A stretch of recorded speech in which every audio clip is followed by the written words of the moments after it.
Hello, listeners. I hope you all are doing well in these very challenging times. I want to personally thank you for joining me in the sound bath and extend the same question that I ask all of our guests to you. So click the link in the show notes to leave me a voice message and let me know what sounds bring you a sense of calm or well-being. What does care mean to you? And what kind of care are you exploring right now? We can't wait to hear from you. And don't forget to like or follow us and leave us a review wherever you find your podcasts. So I started to get into deeper principles beyond just food and understand that food is foundation, and you have to have a strong foundation, but that's not where it ends. Your spirituality, your breath, your consciousness, the thoughts that you're holding constant in your mind, those things are also just as important. Hello, listeners. You are listening to The Sound Bath, and my name is Aja Monet. This podcast is brought to you by Lush Cosmetics. We are so excited to have you join us today. Today we have Lauren Vanderpool. She is a chef, culinary artist, and a philanthropist who is committed to healing the world through food, agricultural awareness, and self-empowerment. She graduated from Le Cordon Bleu Cooking School. She has worked with many notable chefs, including Marcus Samuelsson and Wolfgang Puck. She has worked as a personal chef for many prominent individuals. One of the most significant highlights of her career occurred in 2009 when former First Lady Michelle Obama invited Lauren Vanderpool to work for her obesity prevention campaign, Let's Move. She is known as a popular food artist and has dedicated much of her career as a chef, conveying the importance of healthy living. She has impressed and inspired thousands to lead a healthier life through her 21-day Eat Yourself Sexy journey, making her one of the most exciting voices in raw vegan food today. Through her philanthropic work, Vanderpool Healthy Living Services, and her Fresh City Kids movement, Lauren is committed to healing the world through food, agriculture, awareness, and self-empowerment. All right, everyone, we're so excited to begin this conversation. Let's get into it. Well, Lauren, thank you so much for joining us today. I know that you are traveling, and so, just in general, I'm honored to have you, but especially when I know that you're busy doing so much. I just want to welcome you to this lovely, incredible podcast. And as we begin, I just want to take a moment to do a check-in with you, just how you're feeling, where your heart is at right now. Wow. Well, thank you so much. I feel honored to be here with you. I know that we're both busy and doing amazing things. Thank you for the check-in. I'm feeling grateful. The blessings are flowing, right? And the lessons as well. So I'm in a space of recalibration, of observation. It's a beautiful space. I'm really grateful to be here, though. Yeah, that sounds like it's a beautiful blessing. I had the privilege of experiencing your food maybe 2 years ago. And and it was, I'd followed you for a little while. My little sister actually was a big supporter of you. And especially Queen Afua, knowing that she's a mentor to you and someone that has been such a big influence and inspiration in your life. And being able to share space with both of you, for me, was so important and crucial. Just seeing y'all's intention in creating space, but also feeding people, and particularly women and Black women. And as someone who spends so much time feeding others and creating space for others, I wanted to ask, who was it that first poured into you and fed you, that gave you the appetite and the strength to be able to pour into others and feed others? Wow. That's a beautiful question. I would say the first person that comes to mind is my great grandmother, Mommy Sue. And then secondly, my parents. I wouldn't be here without them. So I'm super grateful for them. But it was my Guyanese great grandmother, Mommy Sue, who first developed my flavor profiles, my palate. She really poured into me in so many ways. She was the epitome of a great woman, but she was also very strict. But her food was the best food you've ever had. In regards to feeding people, I come from a family of women who feed you. My great-grandmother, my grandmother, my great-aunt, my great-great-aunt, I mean, all of them. If you come over there to their home, you're going to eat well, and you're not going to get in the kitchen at all. Don't even think you're going to come here because they want it exactly how, there's a whole thing about it. But yeah, I would say my family, honestly. Mm. And you call yourself a food artist, I guess a culinary artist. And I wonder, what are the ways that you see yourself in the world? How would you like to be seen and described? There's a bio and there's the things that you tell people that's kind of easy for folks to see. But I think we're always growing and evolving. And sometimes we shift and shape into other versions of ourselves. Mm-hmm. And as we're growing in the thing that we love to do, we can find new ways to express who we are and what we love. And so I wonder, what are the things that best describe or best identify who you are right now in your craft and in your relationship to your passions and what you love? That's such a good question. Wow, Aja, you're really hitting it today. Who am I? And right now, I was just speaking about that because I feel like I'm in a place where I am looking at myself and I'm seeing my inauthenticities. For example, I'm here in London, and when you're in Babylon, for me, I feel like a ninja. I move through different places, but really I'm a bush woman. I like nature. I don't need any of these things. But if I'm here, you know what I mean? I love a fashion moment. I love all of those things. But I was just looking at where there might be opportunities to shift and to resurface or to revisit. I was thinking about my grandmother, and I remember being 16 years old, and I had my locks, and I had 5 locks, and I was very much hippied out, onked out, and it was so different from what many people in my environment was doing, but especially my family. My mom's side of the family coming from Guyana, and my grandmother being Chinese and Amerindian Indian, born in Guyana. So it's a different culture, me growing locks and me hanging with the Rastas and eating raw foods and stuff like that. And I feel like because I started out so early, there was so much persecution, you know what I mean? And I kind of got broken down in certain areas where I think I got disappointed with the conscious community,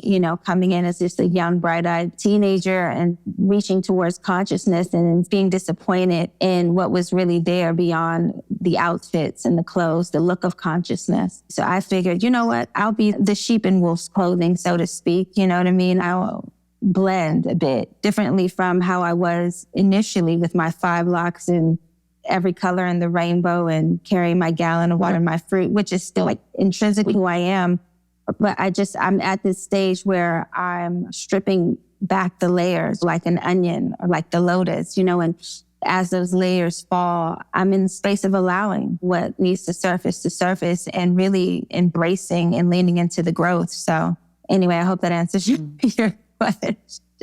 Yeah, it sounds like you're growing. Yeah. Don't worry. I'm queen of long-winded, so we're in there together. Okay, good. Yeah. I wanted to know, what was your entry point? What was the thing that woke you up, that invited you into a more expansive relationship to yourself, your spirit, your emotional world, and therein your body? Maybe there was a few scenarios that probably sparked your introduction. I know I spent some time with your book.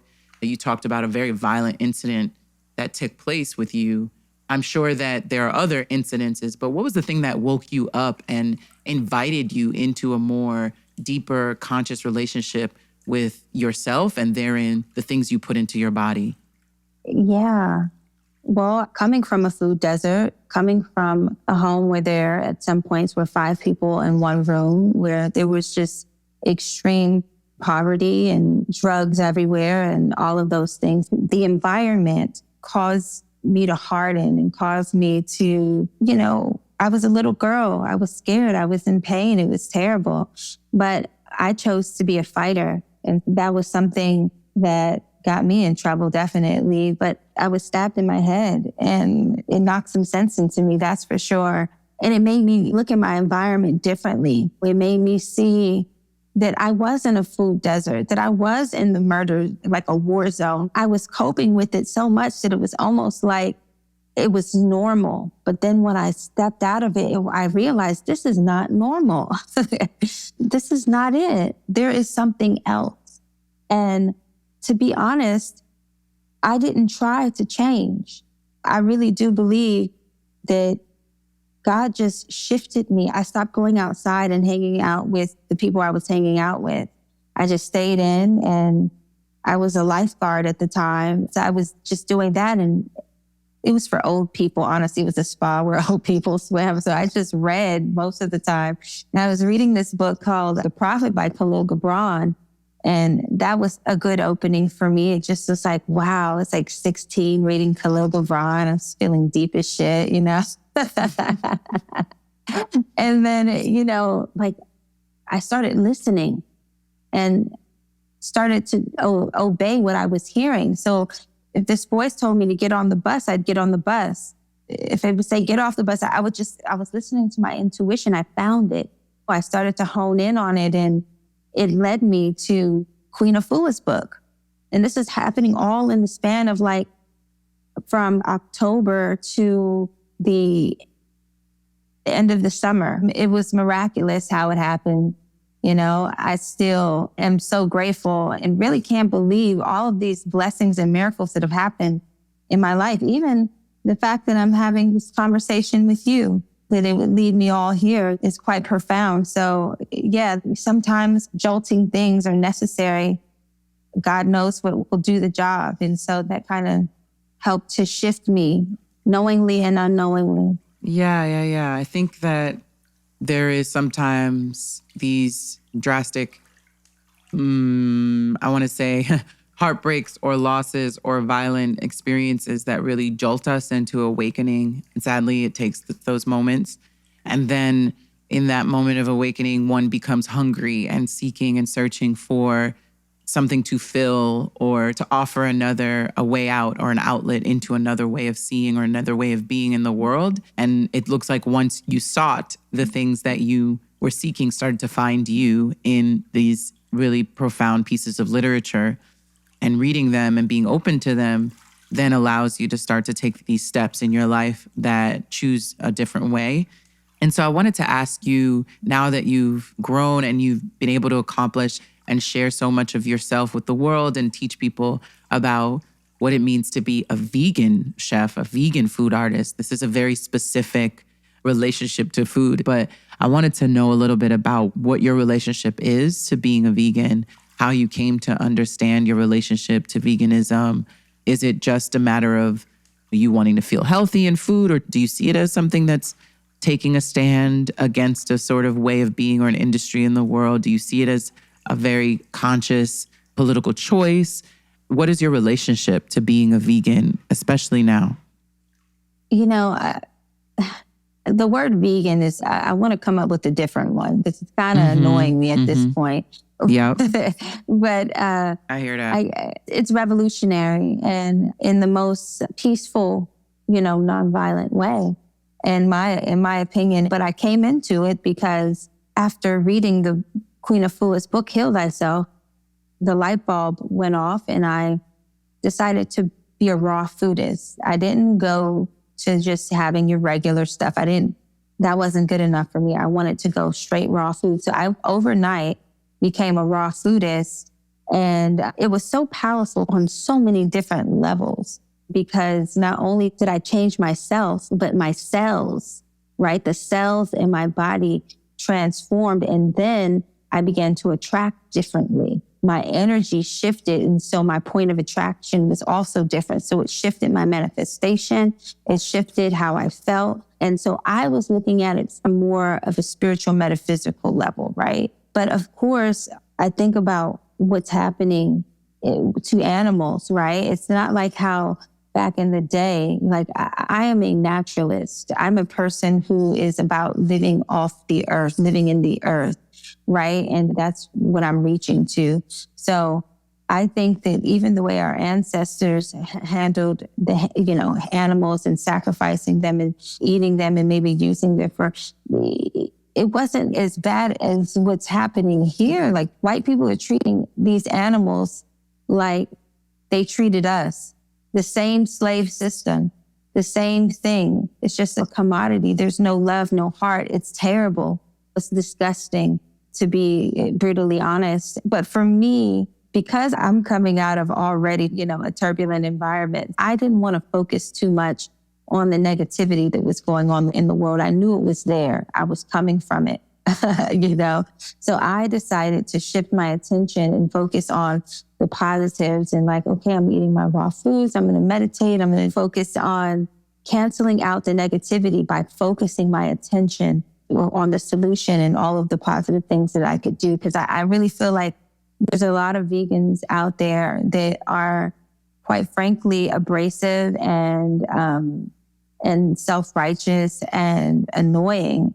And nobody's trying to hear all that the way they doing it. You know what I mean? There's people who just speak negatively over someone's food. If someone's eating meat, let them be. I just think it's starting to get a little too pushy and angry and negative. I think we need to recalibrate and look at why we're even doing this. It's not to love animals more than we love human beings. It's to see the justice, the truth, the rights, the love in all of it, Mm. Yeah. What inspired you to become vegan? How did you begin your journey to becoming vegan? Well, actually, I was on my bus route and something told me, get off this bus near Howard University. And I got off and there was a bookstore named the House of Kemet. And I walked in. It was so intimidating. It was like everyone's Afrocentric. Everyone's like, there's all these books, David Icke and all these different people. Like, I'm like, oh, Lord, And I saw Queen of Foodist book and I read it in a day. And literally overnight, that's what inspired me to become vegan. After that, I was focused more on eating very simply, not all of the prepared raw breads and stuff like that. Just a lot of mono meals, making my herbs and looking at it from the space of medicine, even though those prepared foods and raw vegan ice creams and all of those desserts and stuff are great. I was more so, I wanted to go very simple and natural. And then I got hungry and that's when I was like, well, I do want a pie. I could go for, and so I started to learn how to create. But yeah, that's how it came about. I read Heal Thyself and got on the journey the next day. Was there something in particular in that book that spoke to you? Was there something that said, this is the thing, this is the story, this is the moment, these are the words that moved me to think about food as medicine? Yeah, well, I was looking and I was like, oh, wait a minute, papayas have enzymes? Good for your digestion. It's good for my skin. Oh, word? Oh, what, dandelion? What, liver? Okay.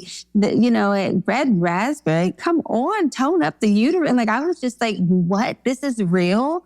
I could not believe it. I was amazed. And then I looked at the different levels of being, she had it in there, like the different levels of being vegetarian, because back in those days, everything was just vegetarian. So, you have your lacto-avo, you're vegetarian, you're vegan, you're raw foods, you're fruitarian, you're breatharian. You have all of these different levels. And so the Leo in me, I got to reach for the top. I was like, I'm not going to do I'm not going to do the lower tier ones. Let me do mid. I'm going to do raw foods. I think that'll be fine for me. And I literally started doing it immediately. And then right next door, there was a place called Everlasting Life at the time, now named something else. Still a vegan spot, but this was a grocery store and a juice bar in the back. And so I went in there and I was like, oh my God, this is epic. I was like right at home. And I asked them if I could have a job application. And they were like, we don't hire. This is the Hebrew Israelite. I was like, oh, y'all don't hire. Everybody's a volunteer. I was like, well, sign me up. Okay. What do I get for volunteering? And they would give me the produce that they couldn't sell in exchange for me coming in and volunteering. So it was so perfect that I would read the book and then I would have access to a place where I could go every day after school to just be in the vibrational resonance of what I wanted to be. You know, it was so easy to reach those levels because everyone around there was into it. Do you remember the first time you healed yourself with food? You know what? In that process, I was healing myself and didn't even realize. I was so excited about everything. It wasn't even hard to switch overnight because I was so convicted. I was so sold on the whole thing that I was like, oh yeah, I need to start tomorrow. I need some papayas. And I just noticed it kind of happened organically because I wasn't paying attention to the results really. I was just being, I was just in it. But then I looked up and I saw that, I started my business. I ended up taking the produce that I was getting, that they would give me, and turning it into things I could sell, like pies and tarts and juices and salads and stuff. So I would go across the street to Howard and I would sell them. And so things were going well, I was doing well in school, honor society, all my teaching, like the influence, it was super powerful. I feel like the whole process was healing. And one part of it that a lot of people don't talk about, and it was like everything was good until I hit a glitch, right? And this right here is what I call the tempering stage, right? Where either karma comes back from the past stuff that you've done or that you've inherited. Like everything was going great. I was positive. And then I had a really turbulent couple of years.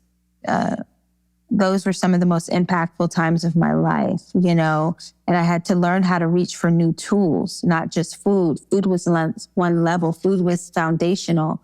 But then I had to realize okay, Lauren, what are you thinking? What is your mental diet? What are you allowing people to speak into your life? What are you choosing to digest? What environment are you in? Is this good for you? I started to look at what I was consuming on all levels and how that played a major role in what I was manifesting. So I started to get into deeper principles beyond just food and understand that food is foundation and you have to have a strong foundation, but that's not where it ends. Your spirituality, your breath, your consciousness, the thoughts that you're holding constant in your mind, those things are also just as important. You're listening to The Sound Bath, brought to you by Lush Cosmetics, and my name is Aja Monet. I'm currently in conversation with Lauren Vanderpool, a chef, food artist, and philanthropist. Next up, I want to talk to her about how to commit to your path when the people around you aren't on the same journey. But first, it looks like in your program, Eat Yourself Sexy, I think there's a 21-day journey reset, and you say that you use more than food to heal and reset lives. There's talks of meditation, affirmations, yoga, African dance being some of these things.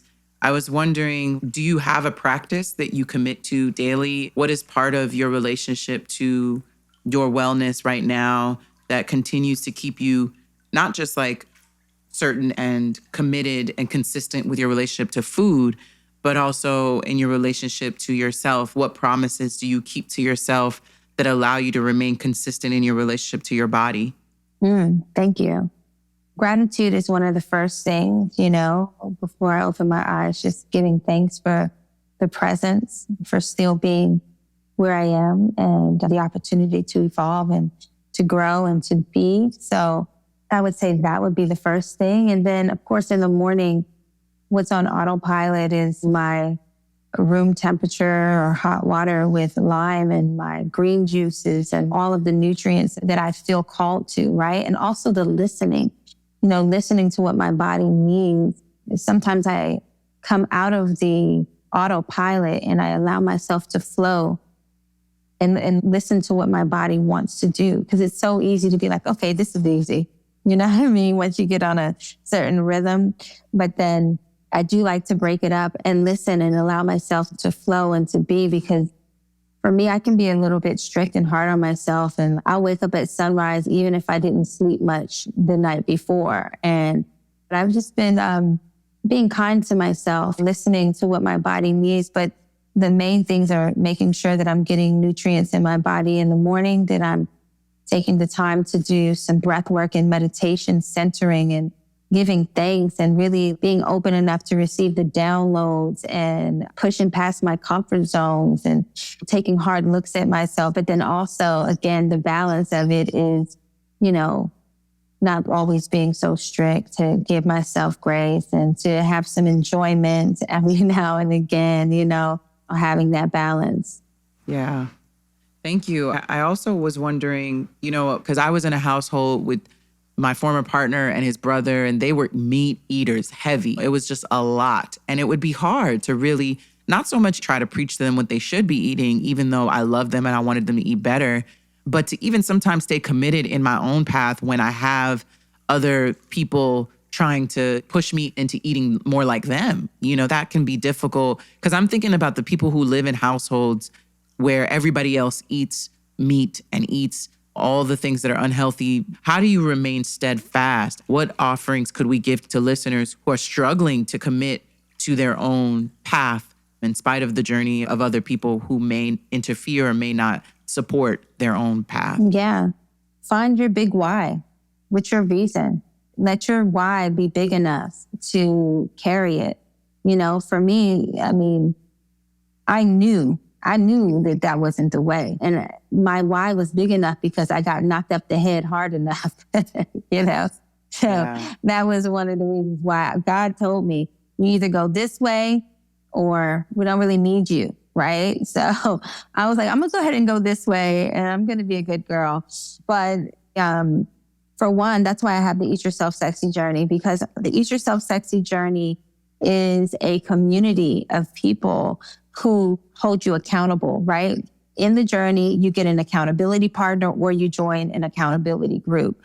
And everybody on the journey, for the most part, is the one person in their household that is eating this way, right? So there's a point of attraction there, a point of communication and just camaraderie. So I would suggest— find your community. Yeah, I would find your community. Yeah, I would suggest, of course, join the Eat Yourself Sexy journey. But even if you don't join the journey, find your crew, find your group of people in your area who you can connect with, you can cook with, hang out with, go do things that are healthy. Maybe go to a yoga class, some breath work, the spa, or wherever, so that you're still able to have enjoyment where you can still connect. And what I do, you know, to your question about how do people stay steadfast when they're living in a household with people who are eating all kinds of things, it's like, well, get in the kitchen and make some food. Tell them to sit down, right? And a lot of times people are like, I don't want vegan food. What I do is I don't tell them what's going on. I just give it to them. Mm-hmm. And it's good. So they enjoy it. I remember working with Diddy and he wanted something, some meat, whatever. But he was eating vegan and enjoying it, saying, this is the best lunch I've had in all year. And it was vegan. So I think that it's the finesse and not making it a big deal, right? So I don't make it a big deal. I don't announce it all the time. I'm like, oh, this is vegan and make it, because then it just throws it off. I just do it. And then afterwards be like, oh yeah, by the way. It sounds like there was a lot of experimenting going on to get to the point where you knew how to make things that other people really loved taste good. No. Like you knew how to make the vegan version of those things. It was so wild is that I don't know how I was about to say something very Leo-like. I was going to say, I don't know how I keep on making these slam dunks. No, that's true. I mean, like, I guess I am trying to understand because it is such a specific palette, and you have been able to make things that typically people would hear the description of and be like, I don't want to try that, but you make it taste really, really good. So there is some sort of love and commitment to trying things and experimenting with certain tastes and spices and foods that maybe others wouldn't even indulge in because they're like, I can't do that. I can't make that. And so maybe it's not one specific thing, but I think that there must be something energetically that you put into what you're doing that allows you to believe like, oh, I'm making this. It's going to be good regardless of what it is. I'm putting vibes into this. Yeah. I'm putting some good love up into this. And I think that that's part of what makes soul food, Absolutely. soul food, right? Which is putting your heart into what you create. Yeah. For me, I learned how to make food from not having the right ingredients, right? And so I didn't necessarily have everything, all the equipment, all of the tools, everything, but I knew how to make it work, right? It was like the listening, I'm tasting as I'm going in my mind's eye. It's a gift, actually, because as I'm talking to you, I'm seeing how I'm reaching for it, and I'm reaching for it in my head. I'm tasting it, and I'm saying, okay. And I'm looking at what I have, and I'm seeing what can give me a similar flavor profile. Oh, okay, I could use this. I'm getting creative. I'm not saying, oh, well, I don't have enough. I can't do this. That's not, that says no one in the hood. No, I'm joking. But you know what I'm saying? Like, I used to learn how to make, oodles and noodles. I mean, I would do all kinds of variations with those bad boys. You learn how to play with flavor and not limit yourself to your ingredients, but allow your ingredients to guide you and really listen to those nonverbal harmonics. You have ingredients in front of you. You can hear what they can do and what they're wanting you to do. It's a conversation. It's not just you just making stuff. There's some more happening in the kitchen than what meets the eye. And so, yeah, I think creativity and being open, just like a painter, just like when you're writing poetry, you're hearing it. You can hear the rhythm and it's not even audible. You can hear it in your mind's eye. It starts flowing. Same thing with the food. It's the same kind of creative process. There's a stream of consciousness. It's already there. It already exists. You're just tapping into that stream of consciousness. I love that. I love that about nonverbal harmonics and let your ingredients guide you. I think that is it is a very poetic way of looking at what you do. I think, you're an artist. And so I find that poetry is one of the highest forms of all arts, in terms of the metric of one's relationship and success to their craft is, can you do it with poetry, or can it be poetry? Can you cook like a poet? Can you make love like a poet? Can you dance like a poet? Can you sing like a poet? Can you be an architect like a poet? Can you be an astronaut like a poet? Like all the things that you do, can you do it with the same level of depth and metaphor and expression as a poet? And I think what you're describing feels so poetic to me. It does beg one to wonder, how do you create wellness in every part of your life with some level of nonverbal harmonics, as you say, right? Like a way of listening and tapping into that listening. There's a poem in Verdemay's book where she goes, the kitchen is the most important room in my home. 'Tis the place from which I do my thing. I eat in the kitchen. When friends drop in, sometimes we never leave the kitchen. I just do everything in the kitchen. I wrote this book in the kitchen. When I sew, I set up the sewing machine in the kitchen. I iron in the kitchen. The other day, I tried to move the piano in, but couldn't get anyone to help me.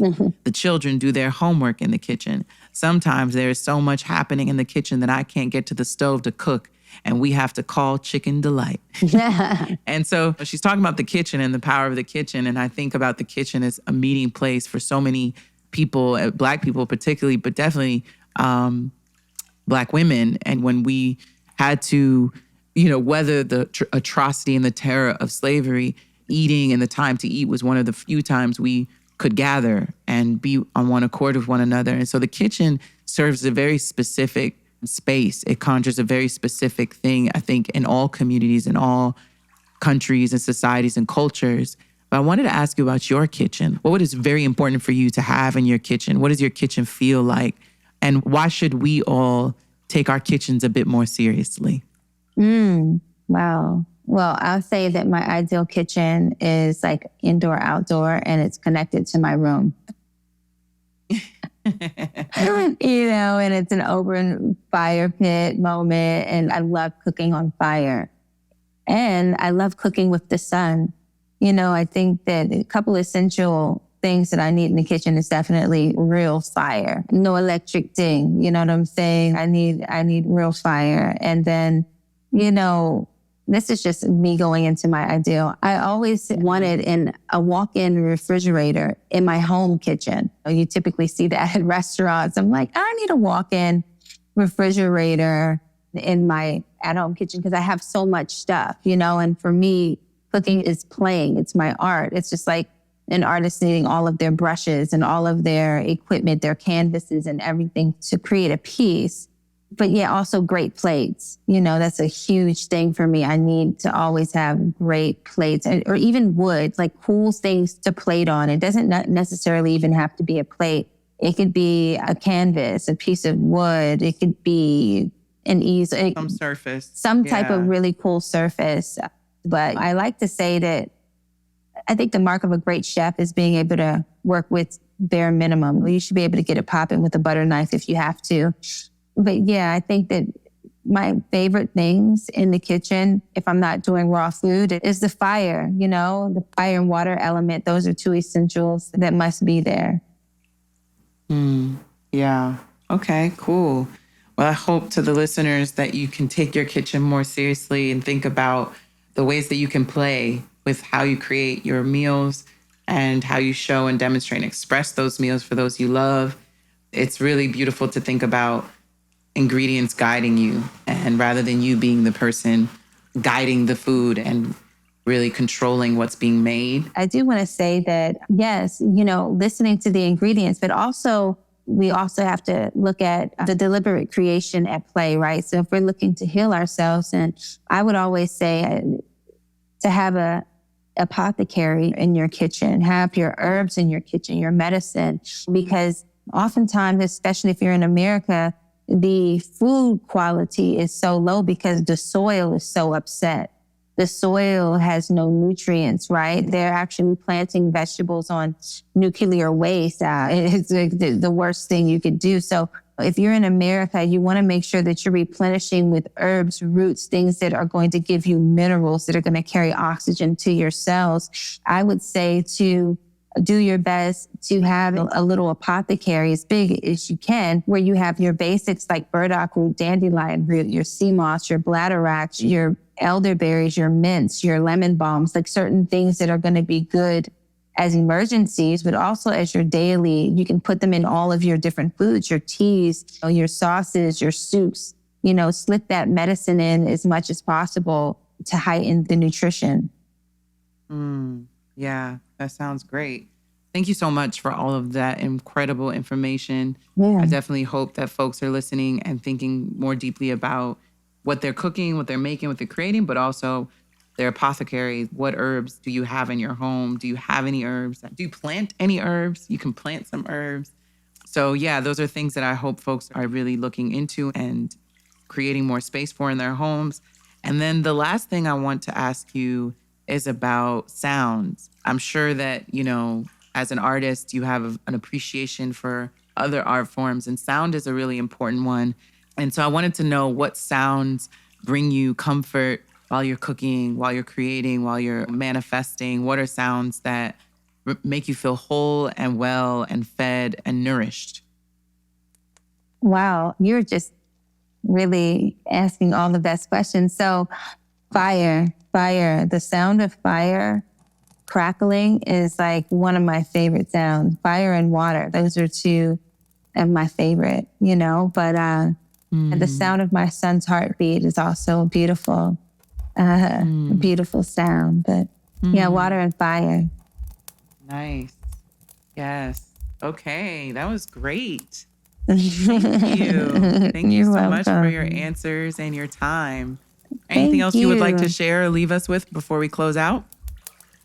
Just thank you for asking me to be on your podcast, and thank you for the work that you're doing. This is probably one of the best interviews that I've had, just because of how thought-provoking your questions have been, and really like where I am, the alignment. So I'm really grateful. I appreciate it. And thank you all for listening. I hope you enjoyed it. Yes. Thank you. Thank you, Lauren, for your time. I really appreciate it. And I can't wait to eat your food again.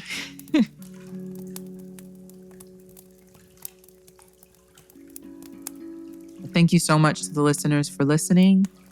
We encourage you to tune in to the next sound bath and enjoy this beautiful sonic meditation.